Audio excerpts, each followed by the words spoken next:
Buenas tardes, estimados compañeros, buenas tardes, licenciada. Mi nombre es Ricardo Ortiz y el día de hoy les hablaré acerca, en representación de mis compañeros Julia Borja, Matías Mesa, Dani Sánchez y Ayrton Garófalo, acerca del tema elegir, el cual fue el gran paso a una sociedad íntegra y moderna.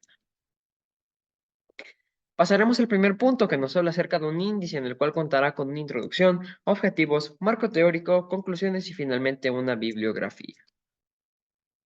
Empezaremos con el primer punto acerca de la introducción. La introducción nos habla acerca de una transición de la Edad Media a la Edad Moderna que representa uno de los periodos más dinámicos y transformadores en la historia europea. Cabe recalcar aquí que tenemos este sentido de la versatilidad que tuvo, este desarrollo continuo que conformó el cambio desde el siglo XIV respectivamente hasta el siglo XVII. Obviamente eso se pudo variar debido a que tenemos diferentes acontecimientos como lo son en el siglo XVIII, que finaliza prácticamente la Edad Moderna con la Revolución Francesa. Aquí entonces debemos recalcar que hay un quiebre significativo en la estructura social, política, económica y cultural de todas estas sociedades que conformaban en ese entonces el continente occidental, el continente europeo, que son fundamentales para poder entender, debido a que estas son influenciadas en diversos tipos, en diferentes continentes, que ahora mismo los podemos ver reflejados, por ejemplo, en iglesias, en monumentos, en artes, en cultura, en idiomas, que son prácticamente el fundamento, son el pilar para poder entender todo este tipo del desarrollo que se ha conformado a lo largo de los años.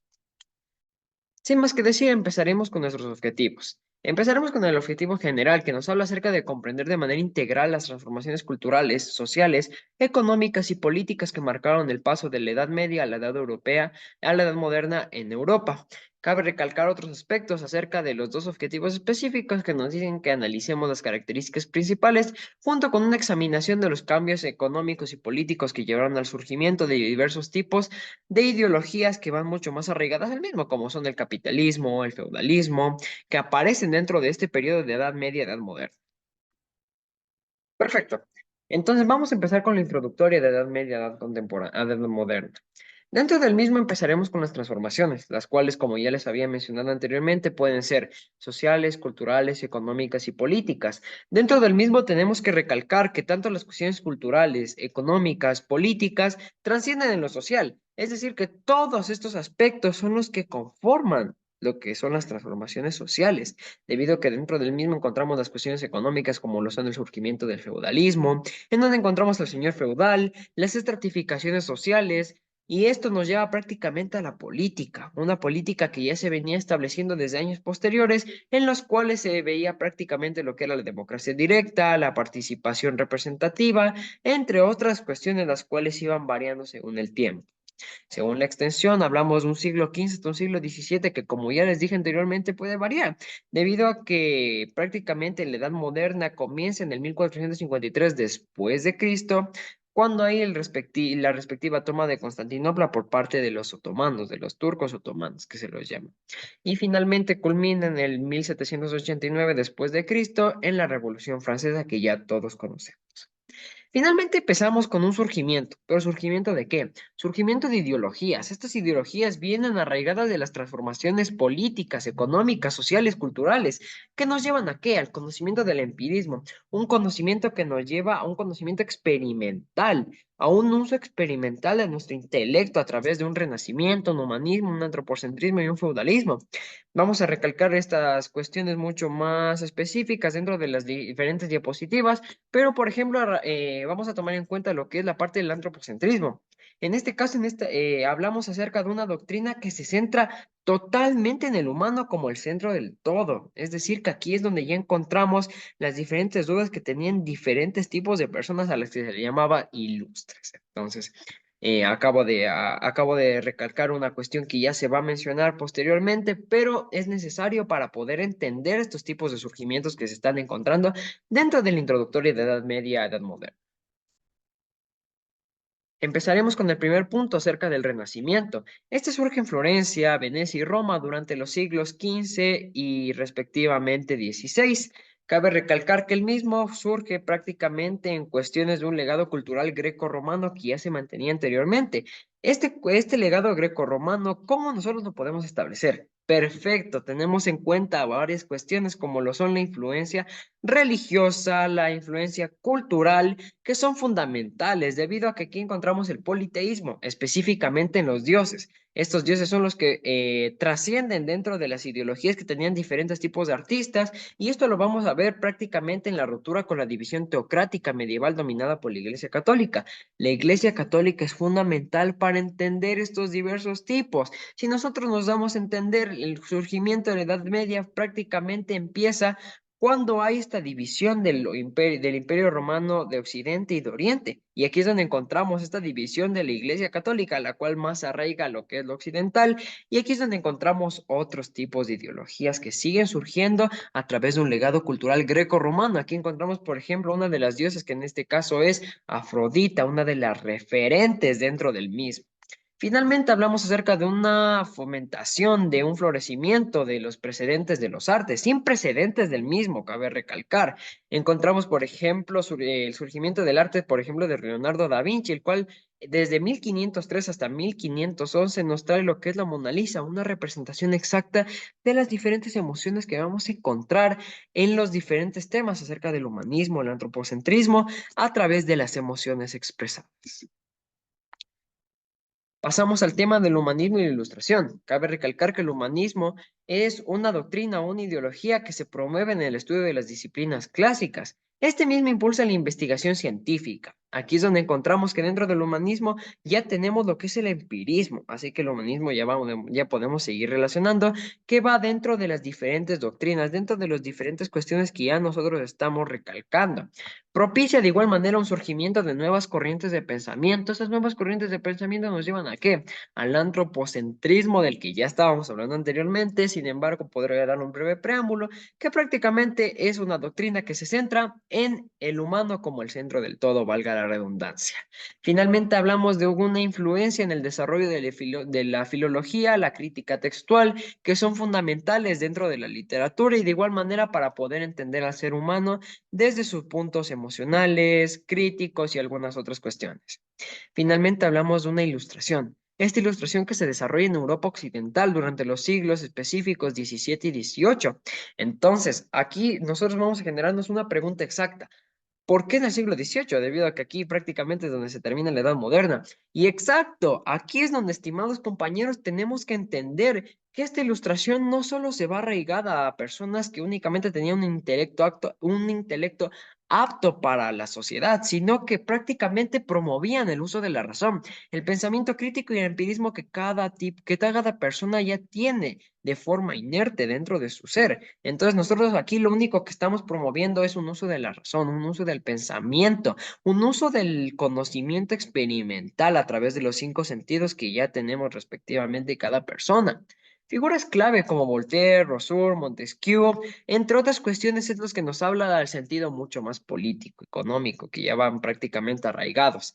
Entonces aquí es donde tomamos a entender, por ejemplo, a Montesquieu, el cual nos plantea prácticamente lo que son las divisiones del Estado, ¿en qué? Judiciales, ejecutivas, jurídicas, las cuales son las tres primordiales para poder entender a los estados en general. Este establecimiento de las divisiones del Estado es la que influye en el surgimiento de movimientos políticos y sociales. Entonces aquí es donde entendemos de dónde surgen las tendencias políticas izquierdistas, derechistas, centristas, a través de una división del Estado, estimados compañeros. Entonces aquí es donde entendemos cómo todas estas cuestiones en general nos dan un surgimiento de diferentes movimientos políticos que hasta ahora, hasta el día de hoy, dentro de la Asamblea Nacional, dentro de las Naciones Unidas, dentro de todo establecimiento político, judicial, legislativo, ejecutivo, encontramos estas diferentes tipos de divisiones de Estado que nos permiten entender de mejor manera lo que es la ilustración, el humanismo y a través de un legado que ya se ha mantenido prácticamente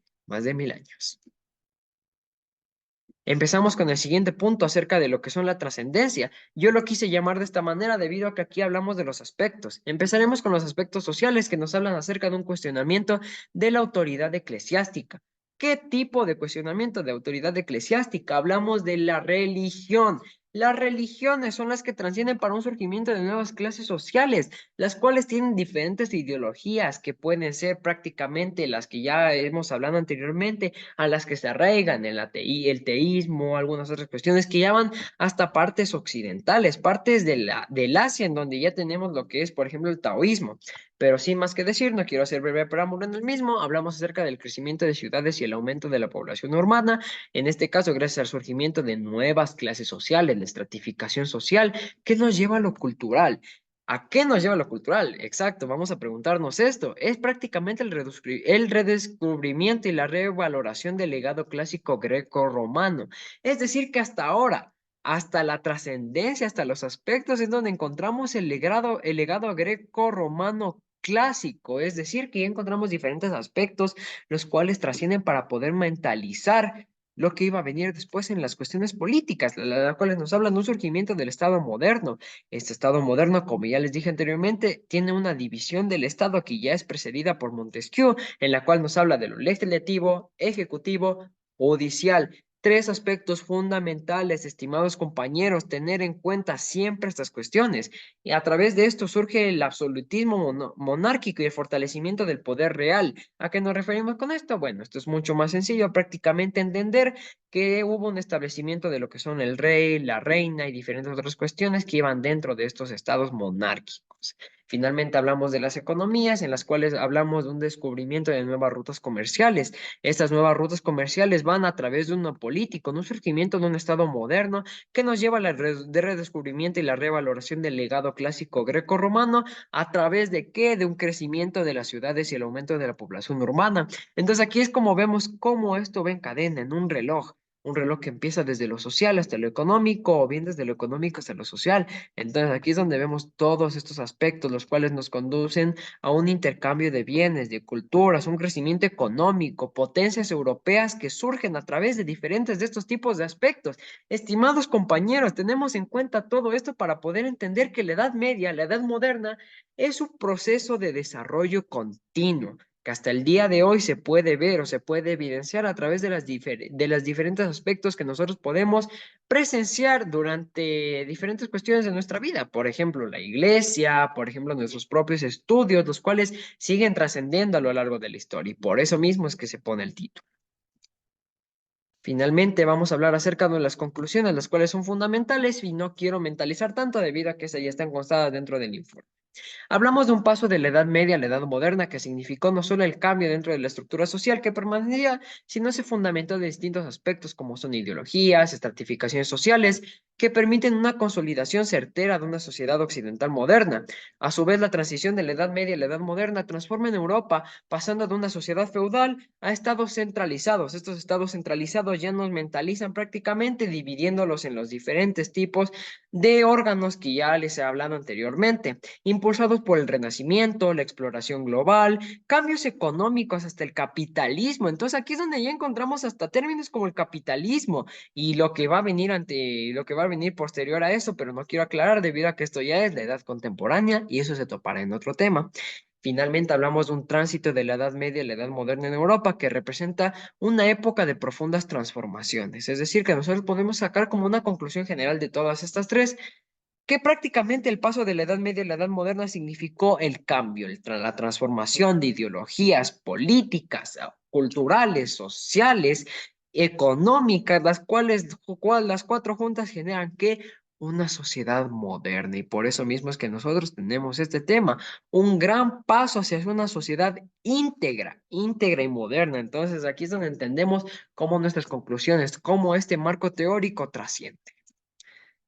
Finalmente vamos a hablar de de un lema, de una frase que me dejó sumamente convencido acerca de lo que es la comprensión y el entendimiento, dada por Leonardo da Vinci, que ya habíamos hablado respectivamente de sus obras, el cual nos dice que el placer más noble es el júbilo de comprender, es decir, que nosotros somos los que nacemos para poder entender que los placeres más nobles del mundo, como lo son el entendimiento de comprender, valga la redundancia, pero es sumamente importante. Muchísimas gracias por su atención, espero les haya gustado mucho esta presentación. Mi nombre es Ricardo Ortiz y esto fue nuestro trabajo final de historia. Muchas gracias.